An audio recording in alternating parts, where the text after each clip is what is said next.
What's up, everybody? Welcome to the Fantasy Flex podcast from the Action Network and Fantasy Labs. I'm your host, Chris Raybon. And with the NFL draft just a couple of days away, great time to bring in longtime friend of the podcast, Matthew Friedman. He's the head of betting at Matthew Berry's Fantasy Life. You can find him on X, Matt F. the Oracle. Friedman, what's up? Happy belated birthday.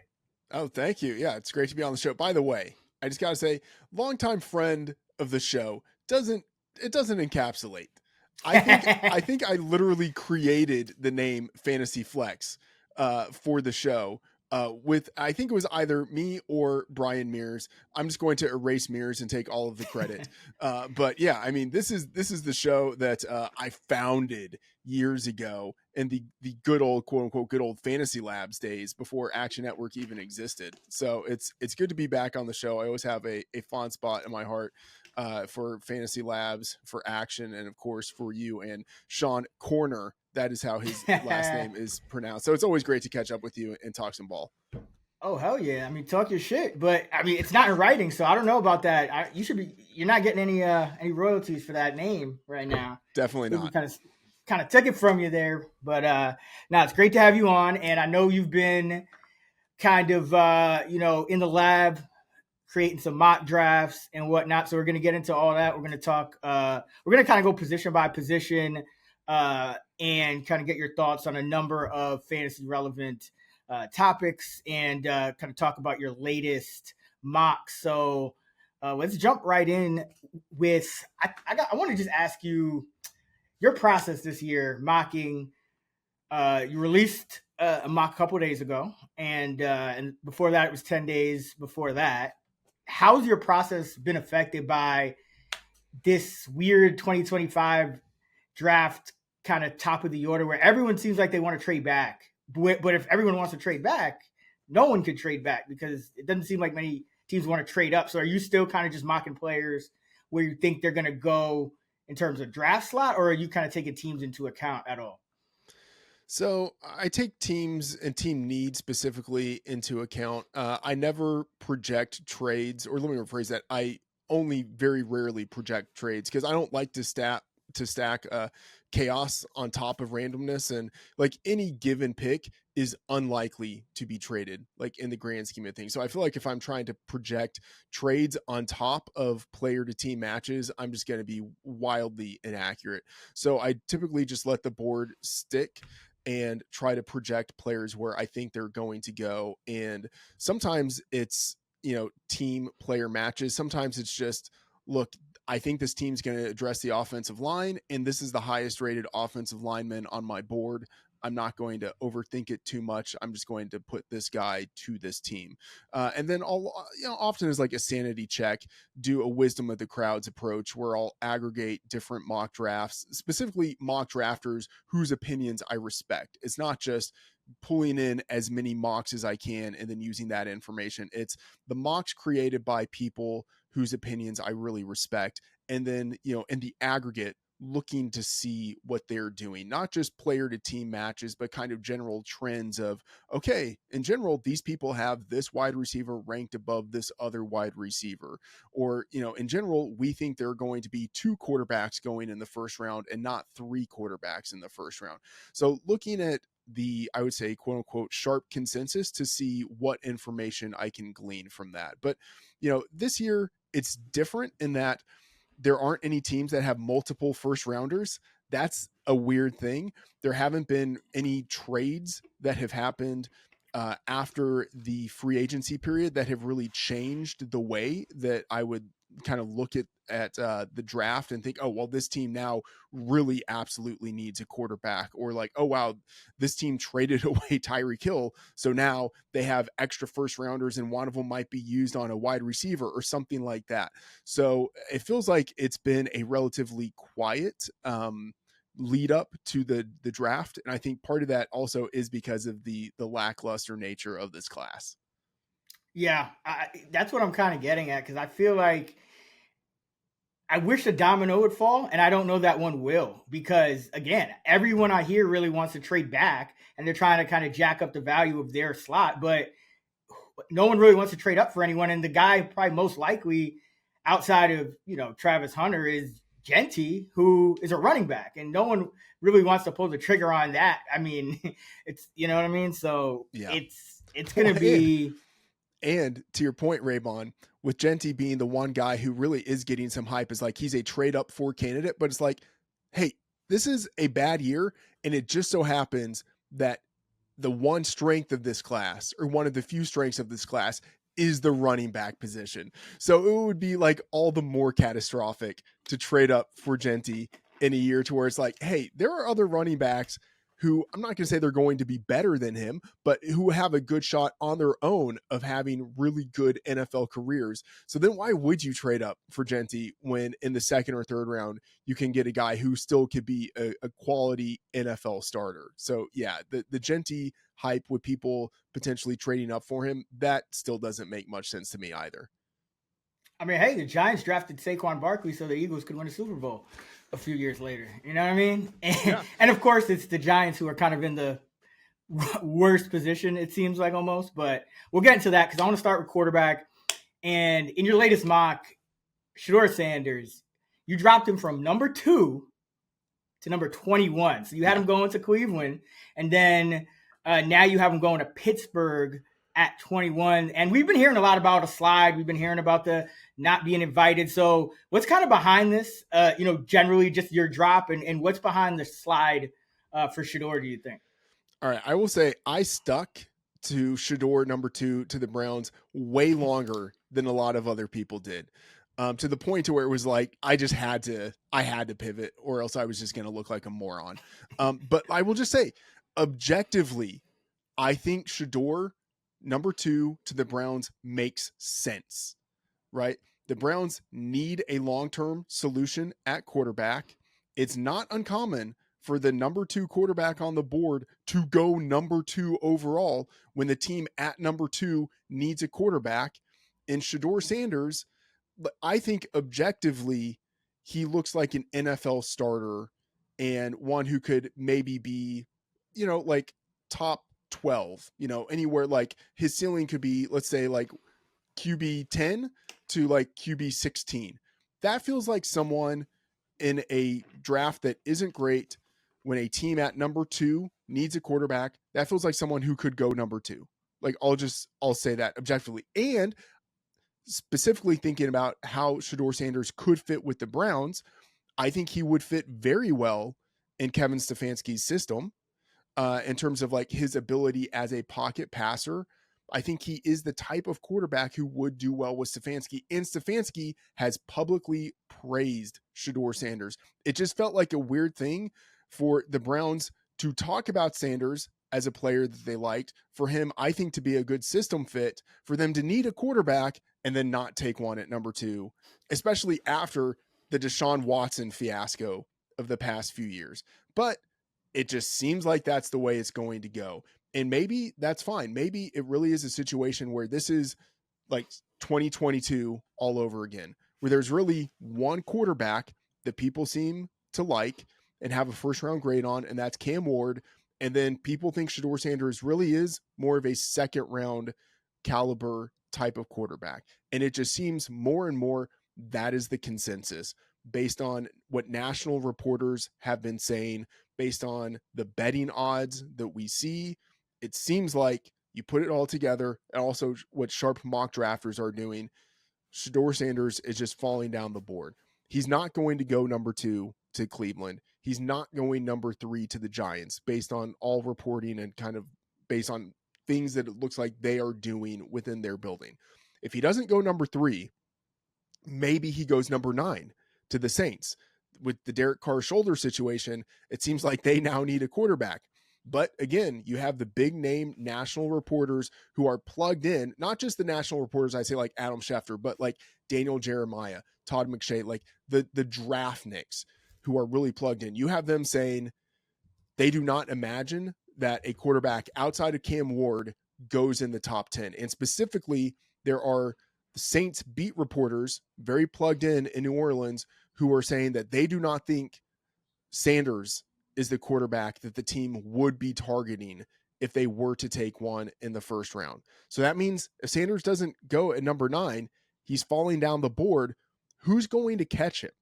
I think it's the Steelers at number 21. But I have to say, it's not even locked in that the Steelers are taking a quarterback at number 21, because it seems like they're playing a game of high stakes chicken with Aaron Rodgers, where Rodgers is talking about like retirement, which is basically his way of saying, don't take a quarterback in round 1, because if you do, I might not show up. Like, I don't want to have to deal with another situation with young guy on the bench behind me.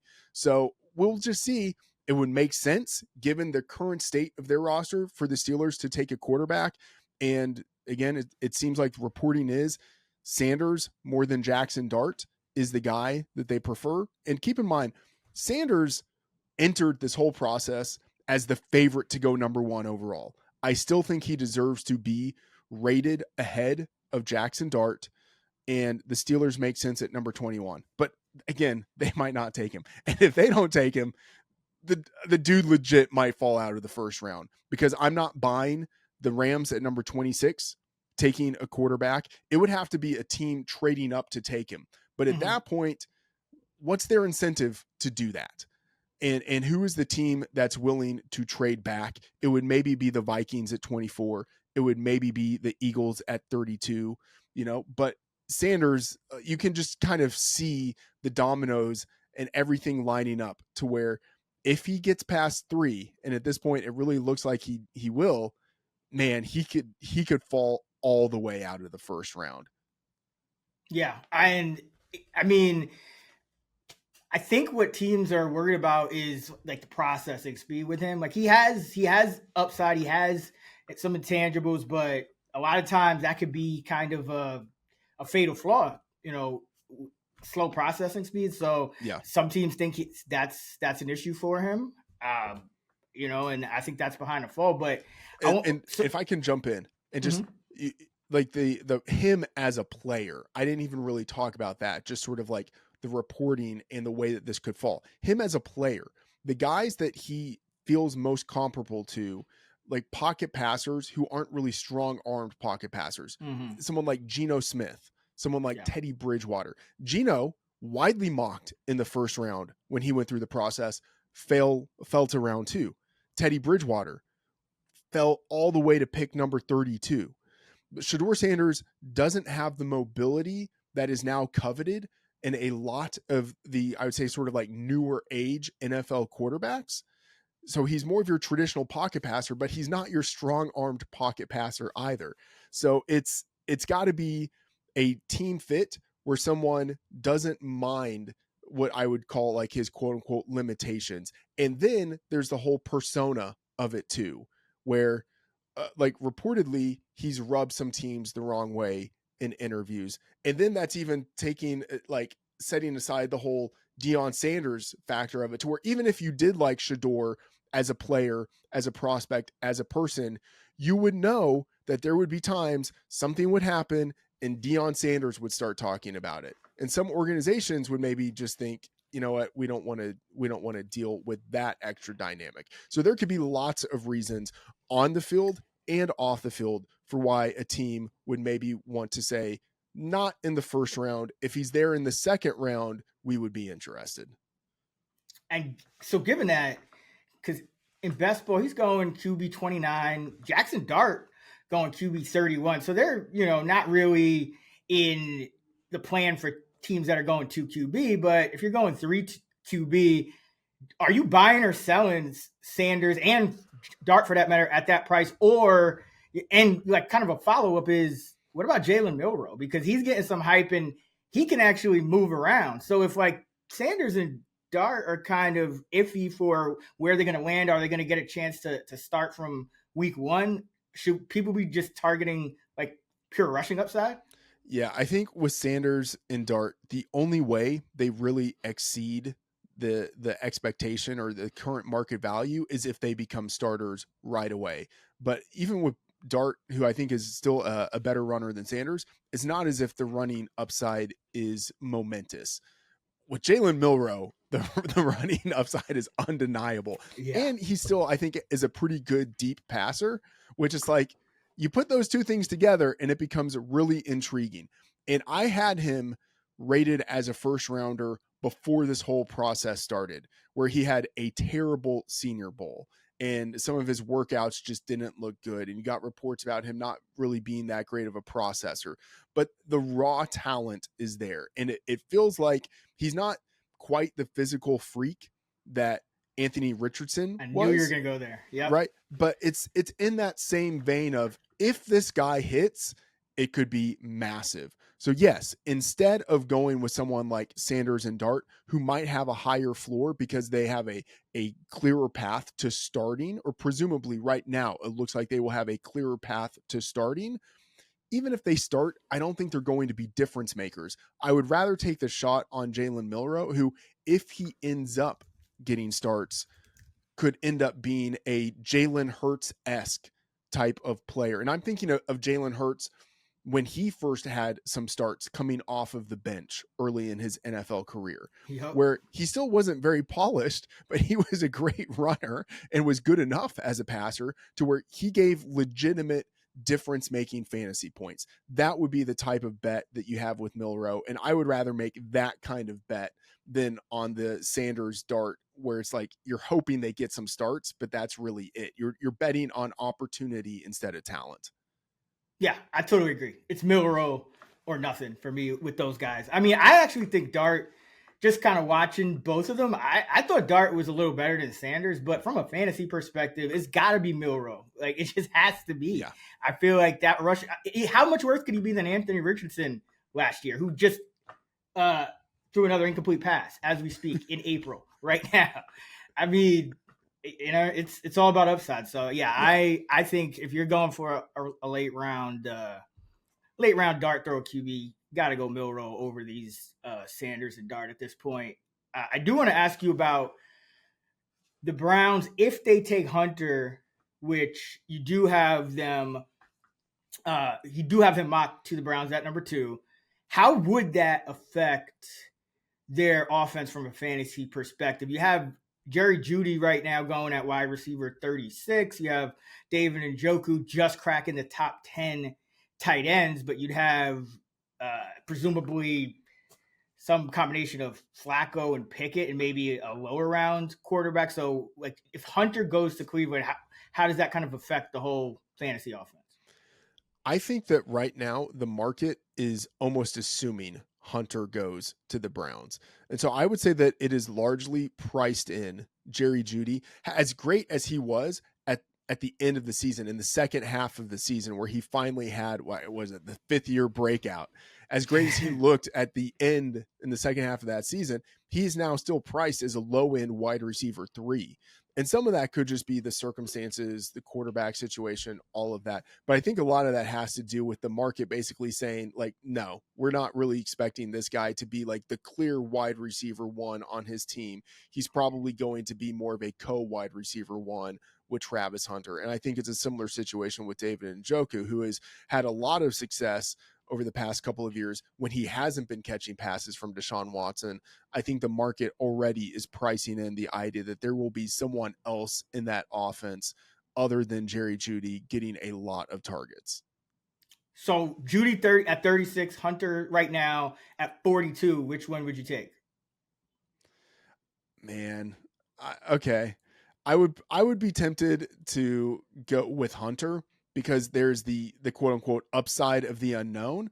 But I was really impressed with Jerry Jeudy in the second half of last season. And I probably liked Jeudy more than I should, like all the way back from when he was a prospect entering the NFL. And I had him, to my everlasting dismay, I had him rated ahead of CeeDee Lamb. I'm probably still going to be like, hey, you know what? Jerry Jeudy, 6th year. Come on, let's go. Yeah, I would take Jeudy too, because the thing about it is it's still so far out.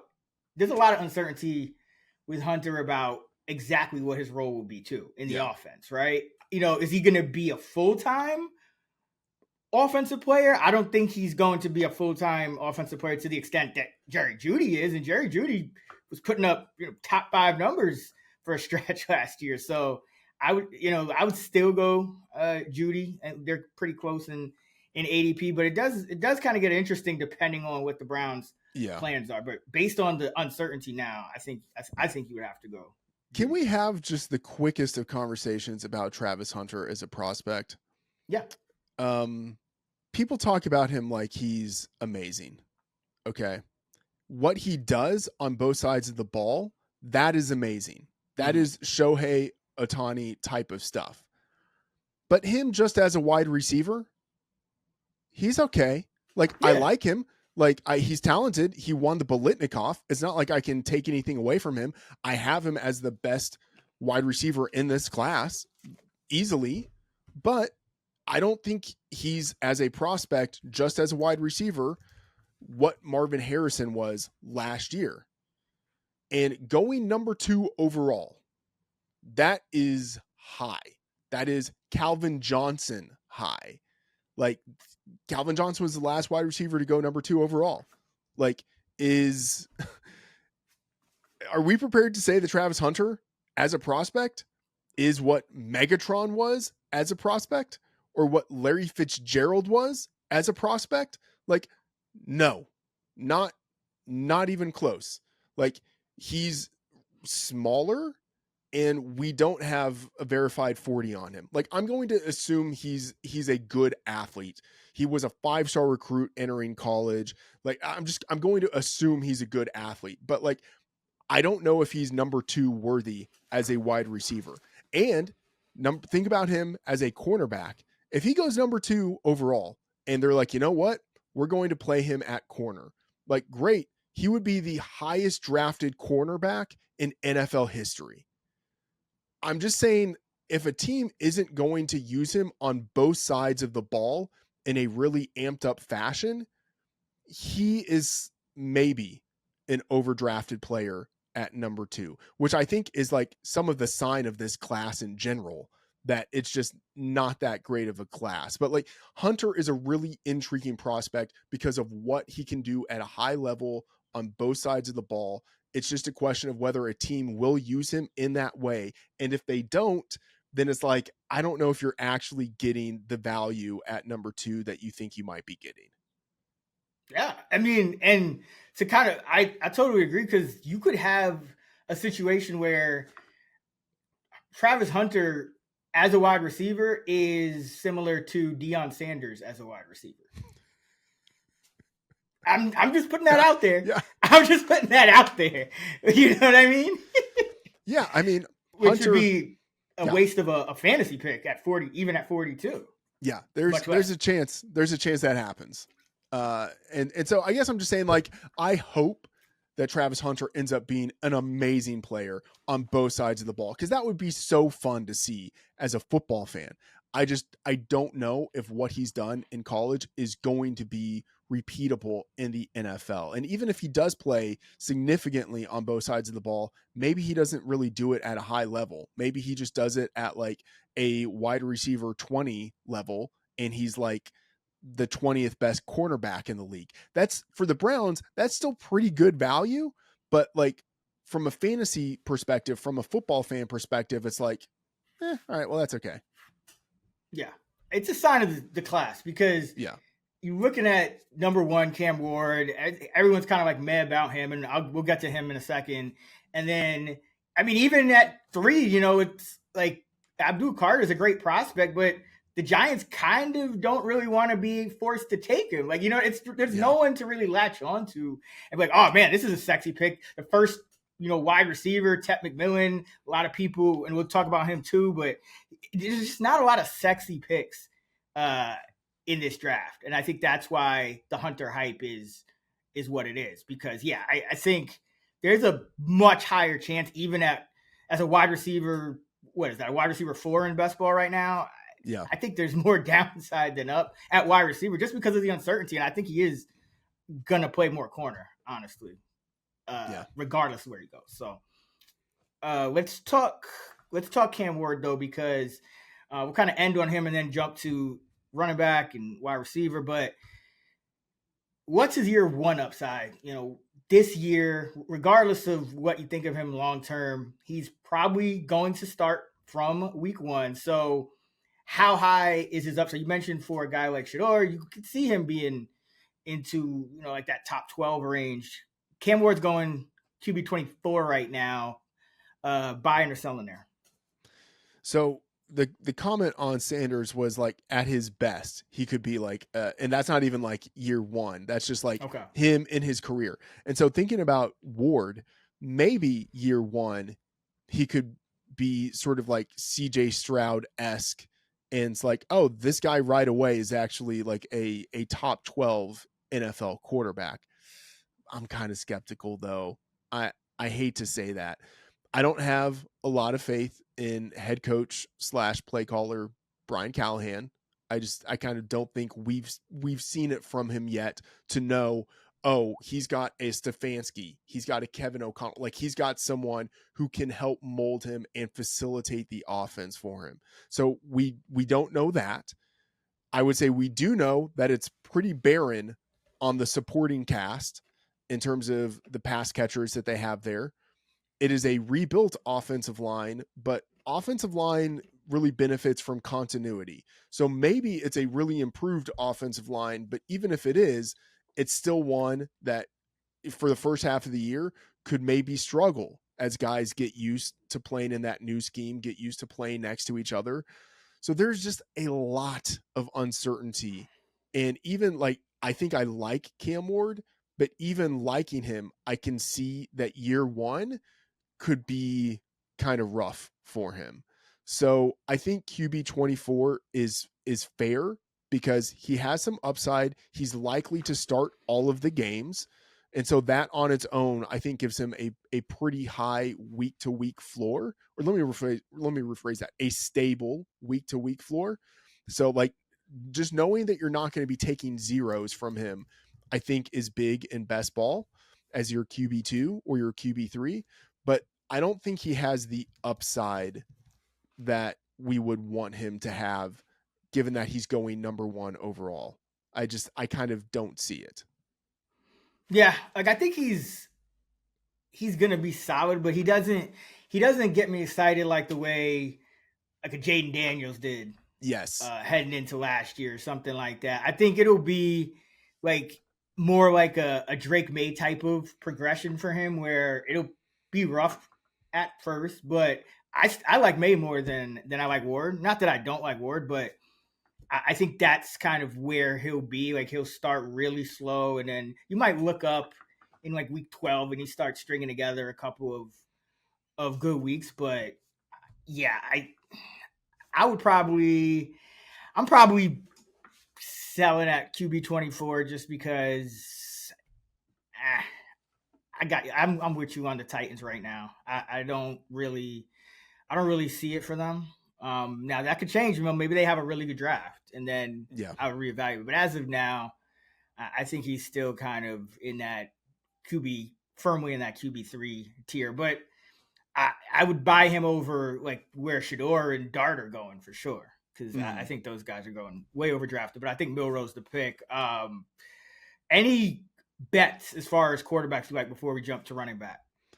Well, I would say I think this is a bad quarterback class in general, and I have a bet on under 2.5 quarterbacks in round one, and I got this when it was like plus 200, plus 250.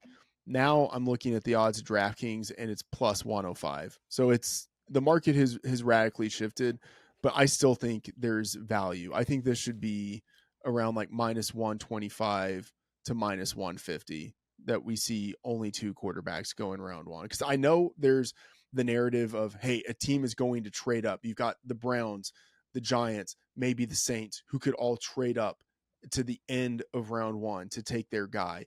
That could be Sanders. They could do that, and there could still be only two quarterbacks go. It happens never where we see multiple teams trade up to the end of round one to draft multiple quarterbacks who are falling down the board. We don't see that. Like, we just haven't seen that in NFL history. It doesn't mean it can't happen, but like, we just don't see that. So given that I think Sanders is already a really good bet to fall down into the 20s, I think it's just unlikely that we see multiple teams trade up to take a guy. And I would say there's still Jackson Dart, there's still Milroe, there's Shuck. What is the incentive for the Browns at number 33 to trade up when it's guaranteed one of those guys, and maybe the guy that they like, is going to fall to them even if they don't get Sanders? The same with the Giants, the same with the Saints. I just don't really see the market need for one of these teams to move up. So under 2.5 quarterbacks at plus 105, I still like. And then this is definitely juicy, but Shedeur Sanders over 8.5 minus 400 at DraftKings. Raybon, to take one of the things that you like to say, bet it to any number. Like this, I would say it is almost a certain lock that Sanders does not go in the top 8. Both just in terms of the way that the board stacks up, the way that teams have their needs, and then just the incentive that teams have to trade up. I just don't think teams have any incentive to trade up at all for him when it seems very, very likely he's going to fall down the board. So Sanders over 8.5 minus 400. Honestly, I feel like this should be like minus 2,000. That's interesting because I almost feel like there's too much uncertainty for me to have like an any juice bet on this, because this, like you said, he was the number one prospect. Everyone's trying to just trade down, but if they don't, like, who knows? You know, like, and the Giants are stupid, so don't put anything past them at number 3. Yeah, quarterback related. Because if there's just no, if teams look around and they feel like there's no kind of ability to move around the board just because of unwillingness to or inability to find trade partners, who knows? And I mean, even a team like the Jets at where they sit at 7, I feel like, I don't know. I feel like I mean, what, you're gonna go with Justin Fields like that? That's your guy. Yeah, I feel like somebody might be tempted. So I have to disagree with you on that. I think the time to get Sanders was when everyone was still kind of banking on him going number 2, number 3, not falling. You could have kind of gotten it, but yeah, for me, that's a little too much uncertainty. But I do like kind of fading the quarterback class or fading the consensus, you know, top 2-3 guys, because we're hearing Sanders, we're hearing Dart, but we're starting to hear Milroe, we're starting to hear Shuck, like you said. So there could be a surprise. I don't really think we know much of anything in this draft. I think a lot of it is smoke screens. A lot of it is agent kind of stuff, and the reporting is a lot of mouthpieces because everyone's trying to move around and trade down, and no one really wants to be as high as they are. So I think there's a lot of uncertainty in this draft. So I like the plus money bets. I agree with you on the uncertainty, except I will say one thing I feel pretty certain about is that the NFL is not high on these quarterbacks. I feel fairly certain about that. And that tends to happen, I should say, most years in the betting market in particular, where we see quarterbacks just kind of inflated value, whether it's their over-under number, whether it's the amount of quarterbacks to go in the first round or whatever not. So definitely like that under 2.5. Let's jump to running back, because quarterback, no one's really feeling most of these quarterbacks, maybe not even Cam Ward at number 1, but Jeanty, I mean, there's people that think he's the best player in this class. Now, you have a mock number 6 to Vegas. Is that the best landing spot for him to live up to what's already a first-round best ball ADP? He's going as the running back 4. Yeah. And, I mean, I've actually taken him around there a couple of times just to get some exposure. I don't hate it, but is Vegas the best spot for that? Does it even matter? Okay, that's a great question. Is Vegas the best spot for him? I would say, like, yes and no. So, like, yes, in terms of like the realistic places where he could land. I'd say like the Cowboys at number 12, that's the absolute floor for him. But really, if he's available, the Bears probably take him at number 10. And I think that could be a pretty cool landing spot, but maybe he would have to compete with DeAndre Swift. The Saints at 9, but Alvin Kamara is there. The Panthers at 8, but they just gave Chuba Hubbard a new contract. The Jets at 7, but okay, you've got to deal with Brees Hall. So you look at the Raiders at 6, and it's like, there's not really no one he has to compete with for Put some opportunities. respect on Sincere McCormick's name now. I sincerely regret not being more respectful to Sincere. Look, I think Sincere McCormick aside, the Raiders have opportunities to give to a running back, and I think he would do pretty well there. Geno Smith, he has like a professional quarterback there to facilitate the offense. So I think that could be good. But I will say it's not going to happen because we just talked about Travis Hunter going number 2 to the Browns. But the Browns would also be really intriguing to me because they have only 2 running backs on their roster right now, neither of whom is like a real lead back. They have a pretty good offensive line, and they have, I think, a top 8, top 10 play caller in Kevin Stefanski. I'm probably better than that, to be honest. So he's not going to go number 2, but man, Jeanty to the Browns would just be like, man, this guy could get like 12,000 yards. Sorry, I said 12,000. I meant 2,000 yards like right away. 12,000? Damn, 12,000. He could get 2,000 yards like right away if he went to the Browns, just based on the opportunity that he would have there and the general competence of that team. I mean, I don't know about competence. I mean, they don't have a quarterback right now, so that could be an issue. But I get your point. Yeah, I mean, I think like Joe Flacco would be good enough. Like the combination of Flacco and Pickett with Stefanski and that offensive line, basically that team has looked good enough for the offensive like skill position players whenever they've had anyone there who is not Deshaun Watson. And again, it's just given that there are only 2 running backs on the roster, neither of whom are real starters.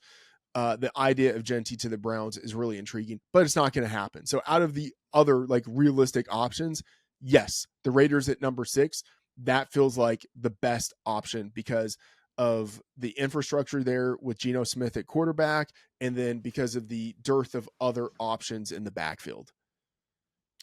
Yeah, and let's not forget, they got Chip Kelly there too, so that would be fun. I think the Bears would also be very intriguing, just because I don't think, like, if you draft Ashton Jeanty, you figure it out with the other backs. Maybe you trade them, maybe like DeAndre Swift's not going to factor in. Yeah. If you know what I mean. I'm just saying he factors in more than Sincere McCormick or more than Jerome Ford. You know what I mean? I feel like he does factor in more than that.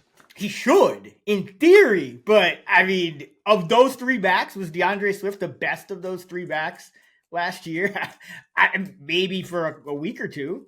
I'm just saying. Yeah. I'm just saying. Okay. Jeanty, yeah, we like the Raiders. I think the Bears are interesting. Now, you have one other running back going in round 1, and that's Omarion Hampton, 20th to the Denver Broncos. That's been a pretty popular pick in mock drafts. Now, he's already the RB15 in best ball, going 42nd overall. And is that kind of do you think he hits that if he doesn't get drafted as high as number 20? And kind of a related question, if Denver takes any running back on day 1, day 2, do they automatically just have to be considered a fantasy starter because of the depth chart, or do you just not trust Sean Payton? No, I trust Sean Payton, especially if he's spending first-round draft capital on a guy. So whether it's Hampton going to Denver, whether it's Travion Henderson going to Denver at number 20, which would be something of a surprise pick, but not super surprising because some people have said, oh, Henderson would fit really well within that offense, or whether it's them on day 2 taking Caleb Johnson or Quinshon Judkins, whoever it is, as long as that guy is drafted with top 100 capital, he would be someone I would be interested in. Talking about Omarion Hampton specifically, whether he goes to Denver at 20, I mean, the Steelers could still take a running back at number 21. Like I don't like, I like Jalen Warren, but I'm not convinced that they're going to go into the season with him as their lead back. I think they're candidates to look to take a lead back. If Hampton fell to them at number 21, that could be an option. Regardless, basically, of where Hampton goes, I'm going to be very interested in him in fantasy. And I don't want to say, hey, why take Ashton Jeanty in the first round when you can get Omarion Hampton like a couple of rounds later? But that's kind of the way that I feel. Like, in terms of how these guys are as prospects, I'm reminded of 2007 when Adrian Peterson went number 7 and then Marshawn Lynch went number 12.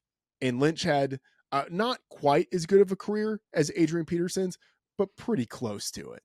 And I'm also reminded of Bijan Robinson going number 8 to the Falcons and Jahmyr Gibbs going number 12 to the Lions. And Gibbs, to this point, has had the better NFL career. Hampton, like, okay, I said this stuff on the action or on the favorites pod with Chad and of course Simon. And look, I'll say it again here just briefly. I know this is stupid. I'm not sold that Ashton Jeanty is actually like a generational prospect. Maybe he's just like a very great prospect, but maybe not generational. Oh, like, wait. We gotta break this down. Yeah, I'm interested because I'm really high on Jeanty. This was even before the draft process. He was like the one guy that just jumped out to me on film every single week. So I got to hear this. What's your take on Jeanty? Is this going to be like another one of our legendary AJ Green, Keenan Allen debates? Yes. I hate saying this because I know it is likely that I am wrong. I guess I'm just saying, okay, he was a 3-star recruit entering college, which means he's better at football than he is at being an athlete. That's just generally what that means. He played at a non-powerhouse program. He was awesome, of course, but he's not even 5'9". He's quote unquote only 211 pounds. We don't have athletic testing data on him. I'm just saying, if there's a universe where he ends up being good, but not great, and it's like, you know what? The Raiders maybe shouldn't have drafted a running back at number 6 when this is what they got out of him. I guess what I'm saying is, if he turns out to be Darren McFadden, who was fine in the NFL, but who went number 4 overall in a loaded running back class, and who got outperformed by basically the slew of running backs who came behind him, but who was like a 2-time runner-up for Heisman Awards, like kind of similar to Jeanty in that regard of he's going to be drafted high. He, was a guy who did well in Heisman's, like all that stuff. But it's like, what if he doesn't do that well in the NFL? You're going to be able to look back and be like, you know what? Maybe it wasn't good for a team to draft a 3-star non-powerhouse runner, not like runner coming from a non-powerhouse team who was smaller and didn't have any athletic testing data. Like, I'm not saying these are all red flags, but they're not green flags. Like, they're flags that are like orangish. Whereas you look at, they are green. Because, why are they green flags? Okay, hear me out.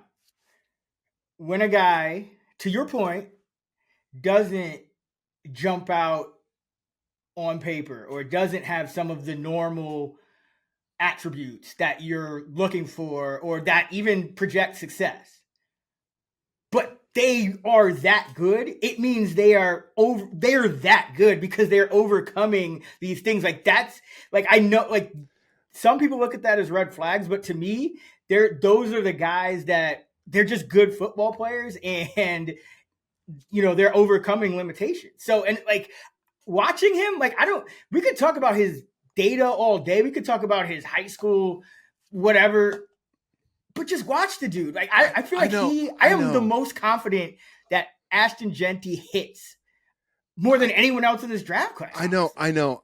So here's the thing, like, I like Jeanty as a prospect, which is why I hate pointing these things out, because I know I'm likely to be wrong. But it's like, should we be the most confident on a prospect hitting when he plays running back, when he plays like the position that is most dependent on health and play caller and surrounding situation? Like, what I'm saying is there is risk in Jeanty that I think the general market isn't really pricing in. And then I look at Omarion Hampton, who like did it for multiple seasons at UNC, who is big, like who's verified big, who's verified fast, who is, I would say, a plus pass catcher, and who's probably going to go to a better situation than Jeanty. I just look at that and I'm like, Hampton is, I think, maybe not in the same tier as Jeanty as a prospect, but pretty close to it. I would say like a half tier beneath him. And people are just acting like it's Jeanty up here on his own. And like, I like Jeanty. He's a great football player. And like, Chris, to your point of like the numbers, like the production that he's had in college was awesome. And you watch him play and it's like, this dude is amazing. Like, as a football fan, I hope he ends up being awesome. But like, people are comping him to LaDainian Tomlinson, and it's like Tomlinson was bigger and faster. Like, coming, like it's different. Like, he is not LaDainian Tomlinson. You know what I'm saying? Like, I mean, but see, the thing about LaDainian Tomlinson, when you watched him, you kind of just knew. But I feel that way about Jeanty too. I didn't feel that way to your point about Darren McFadden. Darren McFadden to me just looked like a running back on a good college team. Yeah. Like, he didn't really look to me like, I don't know. Jeanty jumps. He looks generational in my opinion. And that's not a knock on Hampton, but I will say if we're thinking Hampton's going to Denver, I don't necessarily love it just because Sean Payton's kind of always had these weird committee backfields, and at any given moment he could just, oh yeah, I'm gonna give 30% of the snaps to Jahlil McLaughlin this week, or estimate. I mean, Blake Watson looked good on that one Thursday game in like, you know what I mean? It's so I think Jeanty's going wherever he goes, he's going to get 20 plus touches a game, and he can change an offense.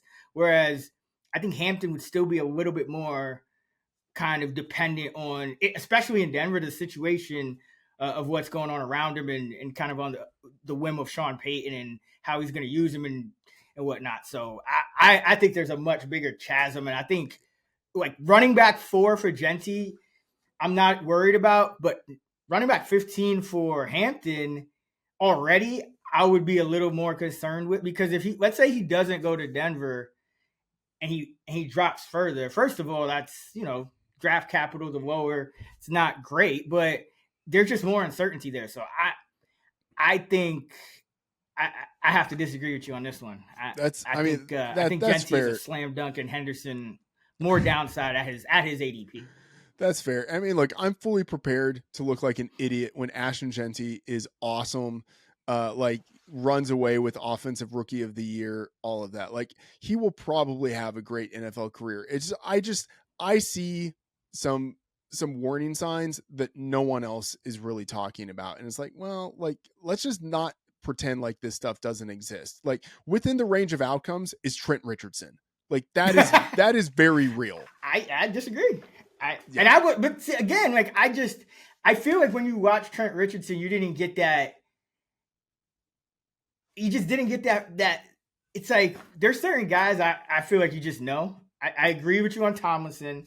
I didn't get that feeling for McFadden. I don't think you did with Richardson either, anywhere close. I just think Jeanty, hey, I mean, this could be a legendary take, Friedman. Hey, if Ashton Jeanty is a fantasy bust, which, I mean, hey, number 4, I mean, I'm not concerned about him the way I was about a guy like Marvin Harrison last year, who I thought was getting way overdrafted. But I mean, it's possible that, he doesn't quite live up to it. But I do see him get, like, if you're going to draft him now, how you're going to give him the workload to kind of, it's like a self-fulfilling prophecy. Whereas now Hampton, you're a little bit more in that fuzzy range. Can I say something? One more thing that I know is very stupid, but just like, do you know who has the greatest running back PPR season in Boise State history? Who? It's not Ashton Jeanty. It's Jay Ajayi. Oh, woo! I'm just saying, if you're coming from a non-power school and you're not even the greatest PPR running back in the school's history, like, I don't know. Okay. I mean, I get where you're coming from, but I think you go deeper into those numbers when there's more uncertainty. I just don't think there's as much uncertainty with Jeanty, so it's kind of like nitpicking. But it could be a legendary take. I disagree. I'm going to be wrong. I know I'm going to be wrong. The odds are I'm going to be wrong. I'm just saying, like, people are acting like it's 99% certainty he ends up being awesome. And I'm saying, like, maybe it's only like 85 or 80%. That's fair. No, that's fair. And that honestly probably does sound like a realistic range. I mean, I think 85 is just ungodly for any NFL prospect. Right. Like, so, but I like the way you're thinking about, there's still probably some inflation there, because there is. For any NFL prospect, especially, again, weak class, the guys that stand out could just stand out a little more to us. But and you're coming off this year where you had Saquon and the Eagles and Derrick Henry, and there's just a lot. It was a good running back year, I think. So there could be a lot of things kind of inflating our opinions of the impact of a guy like Jeanty. But speaking of which, I know you like a Jeanty bet. Talk to me. Yeah, Jeanty going to the Raiders. This is even money at DraftKings. Always, of course, like, be sure to look around to see if you're getting the best odds. This is, I mean, like, super chalky, but it makes sense. Like, Jeanty is a top 3 player on a lot of big boards. It's a class that isn't that great overall. And so you might think, well, like, does it make sense for a team to draft a running back at number 6? But the Raiders have a need. I think he's going to be on the board. And I would say if he's on the board, I think there's a very strong chance that they take him, just based on some of the reporting and based on press conferences from the general manager and Pete Carroll. I think Jeanty, I would say, like, this is a lock, but even money would imply 50% probability. And I think it's probably a little more like 65 to 70% probability that this happens.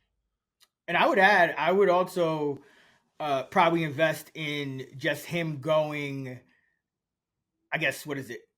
Under pick 6.5, or is that how? It would be. Yeah, under 6.5, because there's also the chance, like, if somebody really wants him and he's kind of that one guy you could, well, aside from Hunter, I guess, but the other guy you could really see teams potentially trading up for, it's possible they would try to jump the Raiders and go to 5. And we know the Jaguars are open to trading that pick. And I would think the Patriots would be open to trading 4. Who knows? Yeah. And we know the Giants and Browns are willing to trade. So, I mean, really, I think you would also want to invest in just the number, because somebody might feel like they have to jump the Raiders to get him too. Sure. And to put a little context on this, right now, the under on 6.5 is minus 390. So one way. So, like, it's, the market is baking in, like, the Raiders are the floor. So a way of potentially approaching it would be, you could bet on him to go number 5 overall and number 6 overall, if you wanted to, because I think those are the picks. At number 5, he's plus 125. And then at number 6, he's even money. So that could be a way of kind of approaching it, where you're sort of like, basically, like, giving yourself the shot of him going number 5. If he goes number 6, you don't make any money on it. If he goes number 5, you make a little bit. That could be a way of doing it, instead of laying the full minus 390.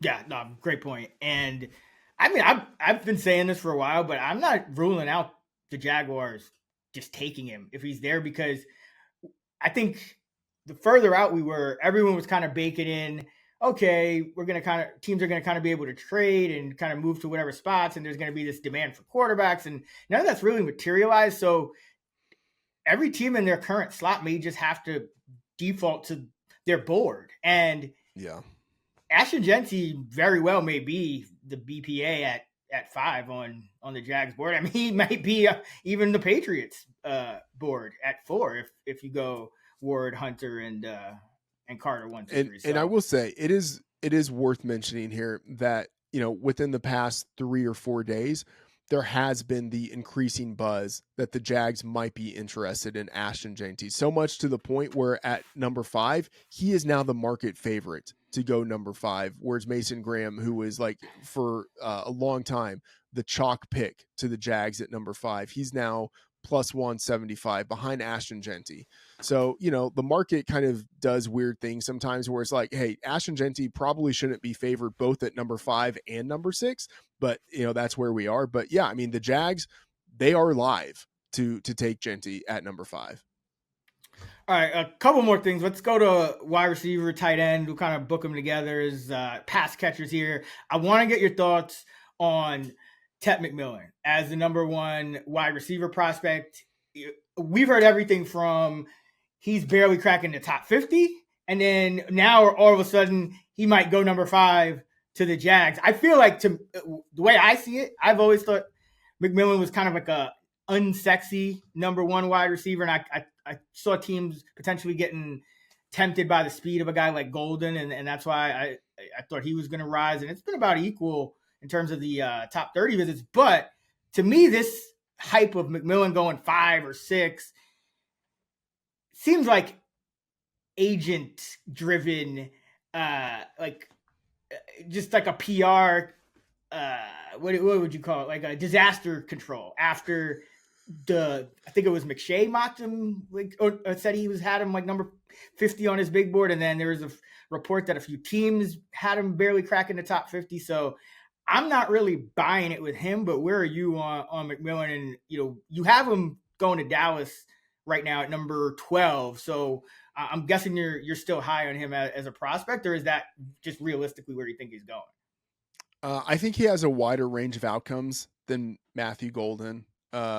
I would say Golden is pretty locked in to round 1, to the point where like I would be surprised if he fell out of round 1. If McMillan fell out of round 1, it wouldn't be a surprise, but I still think McMillan is likelier to go ahead of Golden in this draft.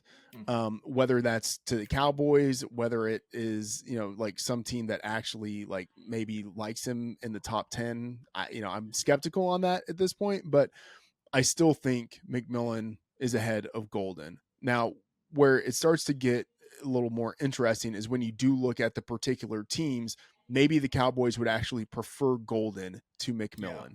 Yeah. And I have heard that there are some sharp mock drafters who maybe have connections to people in the Dallas organization who will say they prefer Golden. But at the same time, I've listened to stuff like that in the past, and then it just ends up being wrong. So I tend to go with what I see in the market and what I see in sharp mocks. And right now, 72% of the recent sharp mocks still have McMillan going ahead of Golden. So I still have McMillan as my number 1 wide receiver. He was productive for multiple seasons.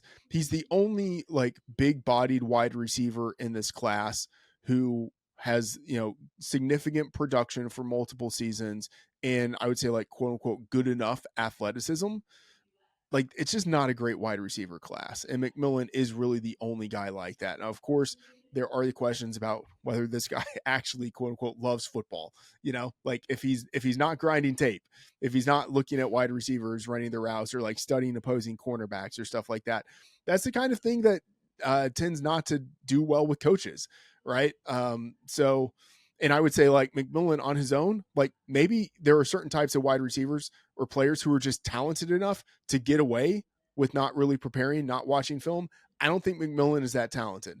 So if he's not really like doing the work, and he's not like a great athlete, and he goes to a situation where it's like low round 1 capital or like round 2 capital, you put all together and it's like, I don't know if this is going to be a great situation. But right now, I still think he deserves in mocks to go ahead of Matthew Golden. But that's still something totally different from how is this guy going to do in the NFL. And I'm increasingly a little more skeptical on that. Yeah, I am too. I think these days that big bodied wide receiver type, you got to be good, and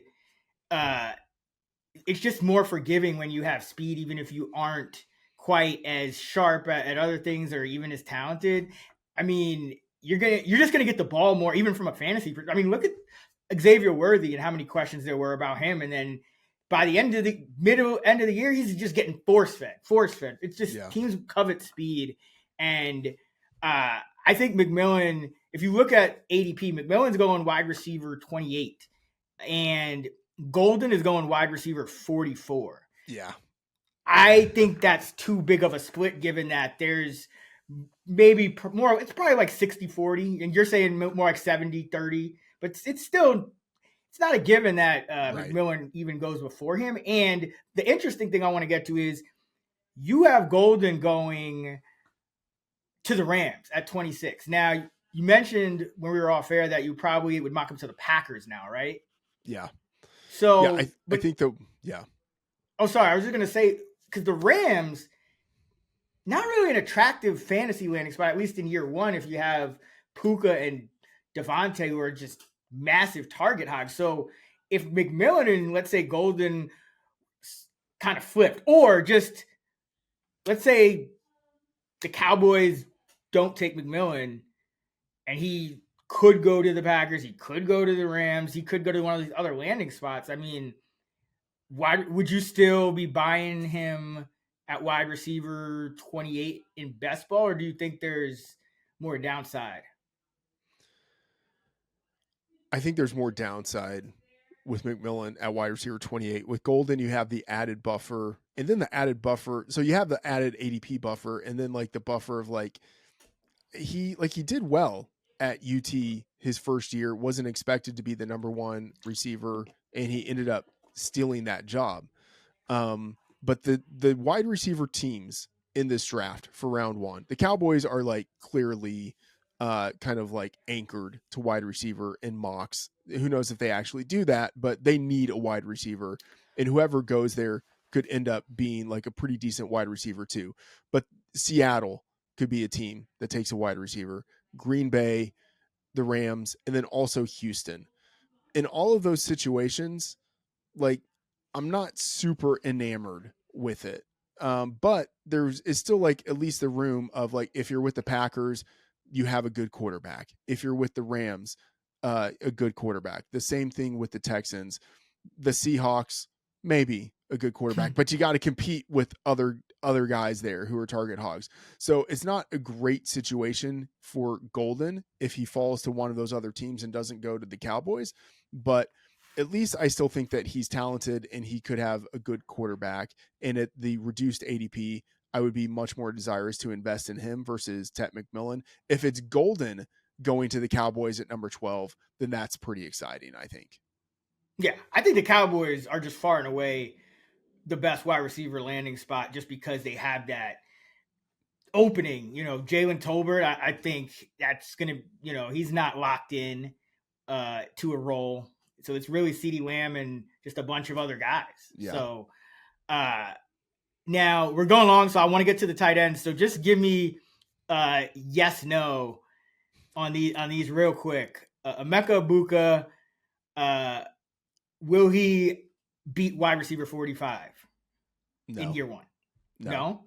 And Luther Burden, 166th overall, will he beat that ADP? No. Okay. I want to close with tight end, and I'm interested in Bird. I think Burden's a really interesting prospect for what it's worth. So, but he's starting to get. He's interesting. He's interesting. Yeah. And again, teams just kind of they're going to be excited about a guy like him. But I do want to talk about tight end because tight end, two potential guys could go in the top half of the draft of the first round: Tyler Warren and Colston Loveland. Now you had Warren going from number 14 to Indy in your prior mock to your latest one. You have him now going number 10 to the Chicago Bears. Now that's obviously, you don't expect Jeanty to make it to them. So you have them taking Warren there. What is a realistic expectation for him? Because I mean, Brock Bowers probably spoiled us a little bit. But Warren is, he's in that same range of the draft. So what is your kind of expectation for him stat line wise? And he's going tight end 8 in best ball already. I mean, if a rookie had 800 yards receiving as a tight end, that would be enough for us to be like, oh, this guy's going to be good in the NFL. Like that would be enough to get us excited. And Brock Bowers crushed that last year. Like we should not be expecting anything close to Brock Bowers out of any rookie tight end moving forward. So I would say, maybe we get 800 yards out of Warren, but even that feels aggressive. I would say like 600 yards would be like a more realistic, but like still kind of like promising rookie tight end season. I think that would be something realistic for him and for Loveland, but that's still like on the higher range of outcomes. Like really, we should expect something like 500 yards or something like that, but I think both of those guys are good. Warren is a little more questionable for me just because he's kind of like, I don't know. People will say that he's kind of an inline player, but he's sort of like a do everything type of guy. And like they gave him the ball a lot as a runner, which like he was a super exciting college player, but like he's older, didn't break out until his final year. And we don't have like athletic testing data for him, which is like, okay, he could just not be Jeremy Shockey. People are saying that he is, but like maybe he's just not as good of a player as we think. But like, I'm excited enough about his like multi-variable skill set to where I think he will be good in the NFL. Tight end 8 feels very aggressive though. Yeah, I mean, I think it does go back a little bit to draft capital. And I do think with the tight end position, as far as rookies, because for so long in the NFL, it was just such a hard position to grasp as a rookie, and because you had your blocking responsibilities and you had your pass catcher responsibilities, but it's changing a little bit more now with the league going with a more kind of just pass heavy in general, and you are starting to see rookie tight ends break out sooner. If you were to go to Chicago, you do have Ben Johnson there, and that Laporta a couple years ago was highly used as a rookie. So I do think there's that upside of tight end 8, but that's probably as high as I want to go. Like I think he's already being taken pretty close to his ceiling. Tight end's always going to be a wasteland, so I don't really mind taking a shot here, but I do want to get your thoughts on a specific situation that I see unfolding with these two rookie tight ends, Warren and Loveland. Both of them at different times were very popular selections for the Colts at 14. Right now you have Loveland going to the Colts. Who's throwing them the ball? Like I feel like there could be like if you just put them on some of the other teams. I mean, I even feel better, I think, about Warren going to the Jets and Justin Fields than the Colts, given their quarterback situation as of now. So do you think that like if Loveland indeed, or it ends up being Warren, like how big of a hit is that? It's really big because obviously you've got the quarterback situation. You have decent pass catchers there already in Michael Pittman Jr. and Josh Downs specifically as a middle of the field maven who demands targets. And then, and I'll say, I don't know how big of a hindrance this is. And I would say like, if you have 6 tight ends on your roster already, you don't have any tight ends, but like they've got Mo Alley Cox, Jelani Woods, Drew Ogletree, Will Mallory. Like they have guys that they've given enough targets to in the past to where it's not guaranteed that whoever is drafted in the first round and goes there automatically has a route rate of like 80% or something like that. Like that rookie probably will have to compete with other veterans who have been in the building for a while and who have siphoned off targets in the past. So you put all that together and it's a negative situation. So Yeah. I think it is likely that the Colts do take a tight end, if not on day one, on day two. But man, the situation for that guy, I think, will be suboptimal. I mean, yeah, it's definitely going to be suboptimal, but I feel like the Colts would just cut all those guys right now.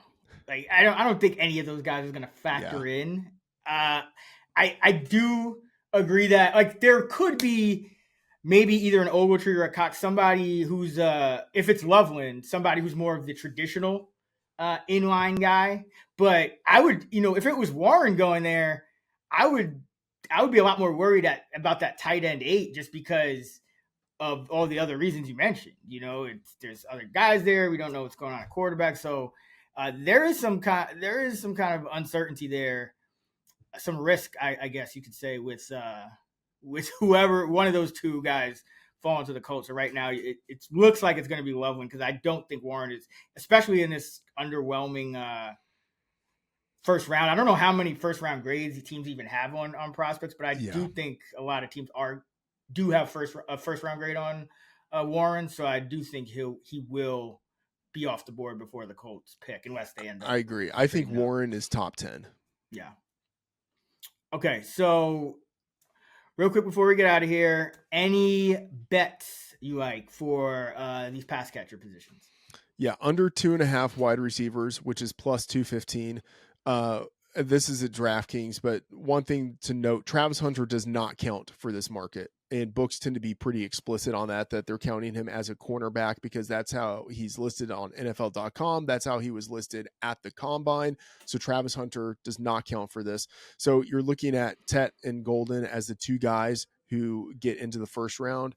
I will say the under hits, if you're looking at the consensus of sharp mocks, the under hits in 44% of recent sharp mocks. I think the true number on this should be like plus 125 to plus 150. So getting this at plus 215 makes sense. And correlated with this, I would say the over of 29.5 for Emeka Egbuka, which is plus 200 at DraftKings. The over hits in 52% of recent sharp mocks. Now, here's one thing I think it's worth pointing out. Like I would say a market inefficiency. In the mocks that have Egbuka, he goes under 29.5 in almost all of them. And so I think it can be the kind of thing where someone looks at some mocks, they say, oh, well, Egbuka is always going under 29.5. And so they bet the under on that. But the thing is, Egbuka is missing in half of the mocks. You know what I mean? So like the number of 29.5, that makes sense. And I think it makes sense as like the midway point, but it doesn't make sense for the under, in my opinion, to be juiced to like minus 300 or something like that. So I think the plus 200 on the over of 29.5 presents some value. And then one more that I'm just going to check on really quick. I would say that the number one tight end to be selected, I know this reminds me quite a bit of like Marvin Harrison versus Malik Neighbors, where there were some teams that legitimately did have Neighbors ahead of Harrison. But it's like, okay, come on. Like you can say that, but what sort of matters is what the teams at the top of the board think. And I'll just say, in not one mock do I see Loveland ahead of Warren. And I'm sure that there are some teams that do have Loveland rated ahead of Warren, but I don't think Loveland actually will go ahead of Warren. And so Warren to be the number one tight end selected is, I say, just minus 300. I feel like that number should be more like minus 500 or minus 800, just kind of based on what I've read and then what I'm seeing in mock drafts. Yeah, I totally agree there. I think you have to have a situation when you're betting those, like an upset between a position of like we did with Henry Ruggs a few years ago. There was a clear thing that stood out where I just think Warren's a more complete tight end, like you said. And so I don't really think that Loveland's bringing, he could end up being the better pass catcher in the NFL, but I just don't, teams value all the things Warren does a lot. That's why offensive line is a premium position and tackles a premium position and whatnot. So yeah, I totally agree. And I also really like your calls on the wide receivers because I can't see Ibuka going in round 1. I just don't think this year's draft there doesn't seem to be the appetite for pass catchers. Like it seems more like, okay, teams are kind of confident they can do it on day 2 or day 3 with these pass catchers. Yeah. It's not. There's a lot of kind of intriguing guys that you could get later on, guys that have some speed. You know what I mean? So you mentioned Tet is kind of in a class of his own, but it's not like he's blowing people away. So yeah, I don't think Ibuka is gonna. If Tet falls, I mean, even Golden could fall, because remember, the Cowboys are one of the first team that we really expect to take a wideout. The Cowboys in drafts tend to go best player available. Like that's just what they tend to do. So we could all think that they're gonna, they need a wide receiver. Yeah, but there's a lot of uncertainty in this draft. If there's a guy that got higher on their board, there's a good chance they will take that player. So I really like those. I think that under 2.5 wide receivers, that feels like more of a lock than that earlier bet where we were talking about Shedeur to any juice going later than 8.5. I would rather bet under 2.5 wide receivers to any juice, and it's at plus money right now. So really like that one. Yeah, I agree with that one. And to your point about the Cowboys, I'm saying this as the Cowboys fan. I mean, everyone thinks they take wide receiver, but they could do whatever. Like they could go offensive line, they could go defensive line, they could trade up for a running back, they could trade down for a running back. They could do lots of different things. I think it's always hard to anticipate what the Cowboys are going to do. Yeah, I mean, it's just all about building around Joe Milton right now. So, we got it in there. That on that note, great stuff, Matthew Freedman. Tell everybody where you're at, where they can find you, what you're up to, all that good stuff. Yeah, so you can find all the work at Fantasy Life. I will have the final mock draft coming out on Thursday. We have a free bet tracker there where I put all of the bets that I'm making for the NFL draft with the date there, so you can see kind of what's new and what isn't. So yeah, just be sure to check out all the work there. And then I have to give a shout out to my guy Thor Nystrom, who does amazing prospect work at Fantasy Life. Like I am a draft degenerate, but he takes it to a whole other level that I just wouldn't even want to aspire to. But he has his top 500 big board there with player comps for every player in the draft. So fantastic stuff. The draft coverage that we have at Fantasy Life, be sure to check it all out. Definitely. This was a great episode. Really appreciate you joining us, Freeman. And I'll be back tomorrow with Evan Abrams on the Action Network podcast. We'll do best bets heading into the draft, and then we'll have another episode breaking down day 1 and best bets for day 2 and 3. So be sure to check that out. FantasyLabs.com for me and Sean Kerner's initial best ball ranks, which will drop right after the draft. And don't forget the Action Network app, the free award-winning Action Network app. Until next time, Matthew Freedman, I'm Chris Raybon. Let's get this shmoney.